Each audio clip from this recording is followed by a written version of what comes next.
mes amis de la casa. Alors, je vais vous montrer comment je vais réaliser mes semis de poivrons et d'aubergines. Donc je vais réaliser en mode avec les bouteilles en plastique. Donc je fais ça depuis 2 ans, après avoir vu les vidéos de Blake. Donc j'ai essayé comme ça, et puis ça marche très très bien. Donc depuis 2 ans, je le fais avec les tomates, les courgettes, les courges, avec tout. L'année dernière, je crois que j'ai fait une bouteille d'aubergines, ça avait marché, les fameuses aubergines qui ont fleuri fin septembre. Donc j'en suis satisfait, donc voilà, je vais continuer là-dessus. Donc c'est relativement simple. Besoin de garder les bouteilles en plastique, des billes d'argile, vous pouvez mettre des cailloux dans le fond, ça va être le fond, je vais vous montrer, du terreau de semis, et c'est tout, de l'eau, et les graines. Donc voilà, moi j'ai un petit classeur où je trie, je fais pareil pour les tomates, je fais surtout ça pour les tomates, pour savoir la taille, le poids, la forme, tout ça, mais bon, du coup je le fais pour toutes les autres variétés. Donc je vais vous montrer comment je réalise, ce qui est très très très simple et qui marche très très bien. Donc je vais vous montrer au fur et à mesure, je vous prends à chaque étape. Donc je prends chaque bouteille, je les coupe. Alors je les coupe donc au cutter, un petit cutter basique. Je laisse un petit bout encore attaché de l'autre côté. Et je coupe au niveau, vous allez voir, parce que là sur les bouteilles que j'utilise, là il y a un petit rétrécissement, je sais pas si on voit. La bouteille elle est droite, puis là ça fait un petit creux.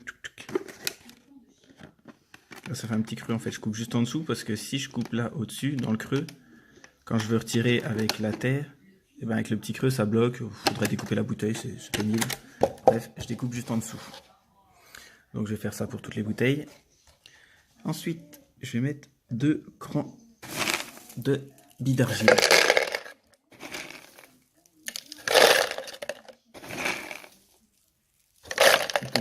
Pourquoi vous voyez de la paille, des feuilles, des bouts dans mes billes d'argile? C'est parce que je la récupère d'année en année. C'est-à-dire que là, je vais faire toutes mes bouteilles. Et donc après quand je vais vider, je vais planter ma plante qui sera dedans. Je vais enlever la terre, tout ça. Et je vais essayer de la bouteille, ça s'enlève très bien la terre. Donc hop, et je garde les billes d'argile que je remets dans mon bac. Et donc tout ça, c'est les billes d'argile de l'année dernière. Ça m'évite d'en racheter tous les ans. Donc en fait, j'en rachète jamais. Je garde mes billes d'argile. Donc comme ça. Après, l'économie, on va pas les jeter chaque fois. On les garde pour ça. Du coup, il y a de la paille parce que l'année dernière, il y avait peut-être de la paille. C'était tombé un peu dans la paille. J'ai récupéré. C'est pas bien grave. Donc voilà, je mets deux traits. Ça fait la réserve d'eau. Maintenant, je vais mettre de l'eau jusqu'au niveau des billes d'argile. Simplement, c'est une méthode assez de plus en plus répandue. Mais bon, je vous la remonte pour ceux qui connaissent pas. J'ai rempli, et maintenant je vais remplir de terreau de semis jusque là, c'est-à-dire 4, 1, 2, 3, 4. 4 traits. Et après, je vais vous montrer la suite. Donc là, ça permet d'avoir une bonne réserve d'eau qui, avec l'effet serre, ça va remonter, ça va suinter, l'eau va bien rester dans la bouteille, qu'elle sera fermée avec du scotch, ça fera un effet serre.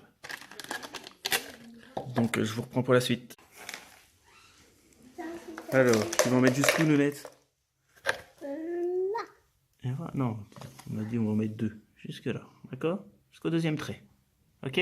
Comme tu as fait pour celle-là.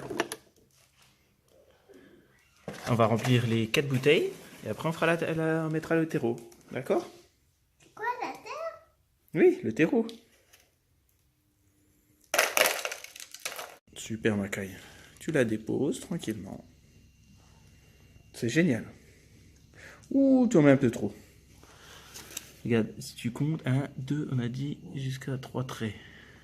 Tu vois là. C'est pas grave, on va la mettre dans une autre. Donc, hop, tu prends... Non, tasse pas trop, je vais tasser après. Attends, t'en prends un petit peu que tu mets dans celle-là. Non, là. Tu prends une petite pincée que tu remets dans celle-là. Petite pincée de la bouteille pour en enlever un peu. Un tout petit peu. Non, non, non, non, non, non, non. Petite pincée. Et tu mets là-dedans, voilà. Pour arriver jusqu'au trait que je t'ai dit. Oui? Super. Alors voilà, où on en est, les bouteilles avancent. Donc, comme on peut le voir, nos 2 crans de billes d'argile sont remplis avec de l'eau. On va rajouter nos 4 traits de terreau. Maintenant, je prends le pulvé et j'humidifie le dessus du terreau. Voilà. Parce qu'après on referme les bouteilles, donc il faut faire un effet serre. Donc ça va bien suer là-dedans. Je rajoute une légère couche de terreau pour pas poser mes graines. Pour pas poser les graines dans l'eau. Je rajoute une petite couche, tac tac tac. Ensuite, je tasse très légèrement. Hop. Et ensuite, je vais poser mes graines. Donc, les bouteilles sont identifiées. Aubergine œuf blanc. Donc, j'ai mes petits classeurs avec la feuille, le sachet. Donc là, cette année, j'ai besoin de prendre Cocopelli. Donc, je suis plutôt énormément de tomates. J'ai la même chose pour les tomates, avec un descriptif, les tailles, les poids, les photos pour voir à quoi ça ressemble. Donc œuf blanc, tac tac tac, et je pose mes graines, voilà. J'en pose 5. En étoile. En espérant que tout prenne, mais bon, on n'est jamais sûr de rien. J'espère garder celle du milieu, puis je rempoterai celle autour. Dès qu'elles auront 4 feuilles, mais ça on verra plus tard. Donc voilà, donc je vais poser mes graines. Une très légère, très légère. Car on ne doit pas enfouir trop. Que ça soit l'équivalent de maximum 2 fois la taille de la graine. Donc vous avez vu que la graine d'aubergine n'est pas très grande.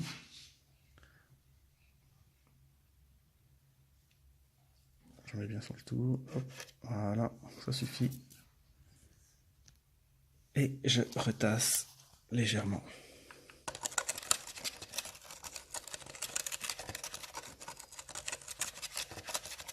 Tac, voilà, j'appuie à peine.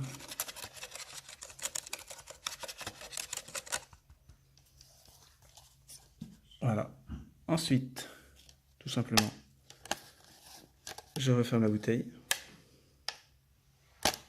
Et je vais scotcher, bien perméabiliser le tout.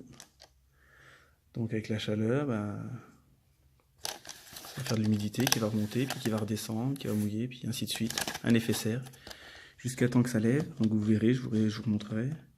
Dès que ça aura levé 1 ou 2 cm, on ouvre le bouchon. Donc là fermé, hein, effet serre. On ouvrira, puis quand ça aura 4 feuilles, on enlèvera la bouteille.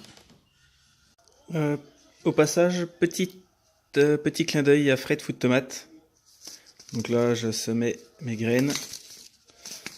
Et en lisant derrière le paquet, mettre les graines pendant 1 semaine en bas du frigo. 4-5 degrés pour lever la dormance. Voilà ce que tu nous disais dans ta dernière vidéo. Effectivement, on le retrouve derrière les sachets. Donc, je ne l'ai pas fait. Normalement, les graines sont dans mon cellier. Bon, il fait pas très... Je fait peut-être pas 5 degrés, mais bon. Bon, j'ai jamais fait, ça marche bien. Mais bon, voilà. Tu n'as pas dit de bêtises. Et ensuite, voilà ce que ça donne. Donc là, j'ai une étagère devant ma baie vitrée. Je laisse au soleil. Au soleil, pour l'instant, ça sert à rien. Tant que ça va pas germer, on va dire, je les laisse près du poêle. Donc la température monte. Donc là, on est cet après-midi. Il y en a que j'ai déjà fait ce matin. Et on voit comme ça qu'on danse. Vous voyez? Donc, elles sont étiquetées. c'est étiqueté. Là, il y a mon scotch pour bien fermer hermétiquement. Le bouchon est bien fermé aussi. Donc là, ça fait une mini-serre.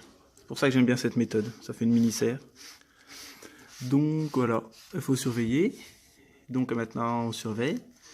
Dès que ça va sortir, là, on va dire d'un cran, je lèverai le bouchon.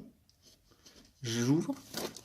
Et dès que ça sortira un peu plus et que ça commencera à faire 2 feuilles, j'enlèverai le scotch et la moitié de la bouteille pour faire un pot. Et dès que ça aura 4 feuilles, eh ben, je rempoterai, si les 5 on va dire ont pris, j'en garderai celle du milieu, ou celle qui est la plus proche du milieu, et les autres je les mettrai en godet. Je fais vraiment ça pour les semis. Une fois que les semis ont poussé, je mets dans des godets. Donc voilà, c'est vraiment pour faire un effet serre et que ça lève, ça optimise mes chances de lever. Donc voilà. Donc là, pour l'instant, rien n'est levé. Je mets près d'une source de chaleur. Et dès que ça sera levé, je le mettrai vraiment devant la lumière pour que ça ait un maximum de lumière, maximum de soleil. Donc voilà, j'espère que j'ai été clair et complet. Mais si vous avez des questions, n'hésitez pas, je vous ferai suivre. Donc là, j'ai fait poivron aubergine. Après, je pense que ça sera les tomates. Mi-février, pour mes tomates qui iront en serre, si j'ai bien compris. Mi-février pour mi-avril, pour mettre dans ma serre. Et sinon, les autres, ça sera mi-mars, pour ceux qui iront en dehors. Et puis vraiment, début avril, pour tout ce qui est courge, courgettes, melon, tout ce qui est cucurbitacées. Donc là, j'ai fait mes bouteilles. Ça va tranquille jusqu'à mi-février, mes prochains semis de tomates. Donc, s'il y a du nouveau, je vous fais suivre. Et si vous avez des questions, n'hésitez pas. À bientôt, les amis!